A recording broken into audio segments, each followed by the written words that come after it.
We mentioned it here because for the sisters it's something that they cannot do in public. So for men you can do with your, of course, the men perfume. Not something that really attracts, but just something to change.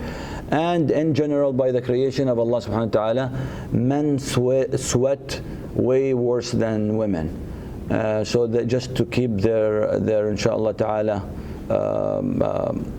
the smell to always look good and not to be mixed with the sweat smell. Now, the etiquettes of ihram are to change into their clothing into ihram by wearing two pieces of fabric called the izar and the rida. One covers the lower half and one covers the top half. No other clothing is allowed to. These are the details, by the way, that what we talked about. For men, no underwear. Yes, coming one second. No pants, no shirts, no turban, no hat, etc. are to be worn. Yes. So the taking of the nails and all, we have to do that before we board the plane? Before, yes. In the hotel. This is all in the hotel. Brother Muhammad, I just have a comment. It's not a question. Sure. So if we are going to do the Jummah in Medina also, then we need to take the bath before we go to Jummah. Yes. So you do all this in the morning. Yeah. So you do all this in the morning, get yourself absolutely ready, and take the ghusl, and this ghusl is going to have two niyyah with it. Jum'ah. One for Jum'ah, one for your ihram. Yeah. Okay, so you can perform only one ghusl but with two niyyahs at the same time. Now, some scholars say no, while you're doing the ghusl, do it separately. So while you are taking the ghusl, while you're taking a full shower, so you actually do it twice, one with the niyyah of Jum'ah, and then while you're still under the shower, you take another niyyah of you can do both. Honestly, I no longer argue on the branches of fiqh anymore, because it's a deep ocean, so you can never come to an absolute answer. So this is flexible. Allah made it with His own hikmah. So do whatever you feel comfortable with, and that's it. Do not claim that this is the absolute right and everybody else is wrong, and never criticize anybody else for what. If you're not comfortable, don't do it yourself, and that's all you can do. And khalas. If you're comfortable to do it twice, no problem, inshallah. And the same thing we'll talk about when you do the extra umrah, inshallah, when we talk about it. Okay, so now you're done, you're ready, the ghusl, everything. Now you guys are on the train. Okay. So I can, okay. By the way, Brother Hassan mentioned to me the ihram will be provided, inshallah, at Medina, inshallah ta'ala. And for the brothers. So in the train, as we come, everybody almost in the same car, except 10 of us, they'll be in the next car, so they're joined together. So inshallah ta'ala we'll communicate in the train itself when the miqat time comes, inshallah. Okay, so now you are at the miqat, you're on the train.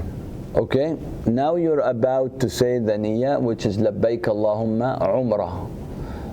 And if you're doing it on your own behalf, you don't have to mention your own name. Khalas, just the second you say labbaik Allahumma umrah, that's it. It's by default on yourself. So now the issue of praying 2 rak'ahs, this can be skipped because you're not physically in the miqat. Okay, you're on the train. So there will be no praying of 2 rak'ahs or anything. The 2 rak'ahs, by the way, it's not really attached to the intention. A lot of people get confused. The 2 rak'ahs Prophet Muhammad ﷺ did because he entered what we call nowadays Abyar Ali.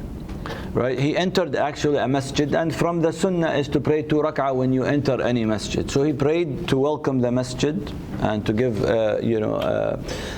welcoming of the masjid and appreciation for the house of Allah subhanahu wa ta'ala, and out of respect he prayed the 2 rak'ahs, and then he said the talbiyah.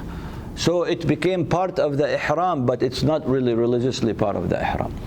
So now that you don't even have it, don't worry about it. All you're going to do is labbaik Allahumma umrah. That's it. There is no place for you to pray 2 rak'ahs. Now make the intention at the miqat, which is on the train. The intention to perform umrah must be made while the statement made afterwards is. So now you say labbaik Allahumma umrah, and then right after that you're going to say the talbiyah, which is لبيك اللهم لبيك لبيك لا شريك لك لبيك إن الحمد والنعمة لك والملك لا شريك لك. The scholars said in order for your intention to be intact, you have to say talbiyah at least once. You must say talbiyah at least once to get it intact. Everything else after that becomes optional. It becomes extra reward. And it's highly recommended that this is the best dhikr now that you're going to keep doing. It's saying that riding a camel from Medina to Mecca. Just imagine, Prophet ﷺ riding a camel from Medina to Mecca. We're complaining about a bus taking 8 hours, so I don't know, subhanAllah. So, it was reported that most of the Sahaba, they would to lose their voice because talbiyah, talbiyah, talbiyah, talbiyah, and imagine all this. Brother Muhammad, the train is taking how many hours now? 2 hours and a half. It's even less, subhanAllah. Depending, they have sometimes different stops. If they skip some of the stops, it will take. Some of them no stops, some of them have stops. It will take less. Hours didn't take.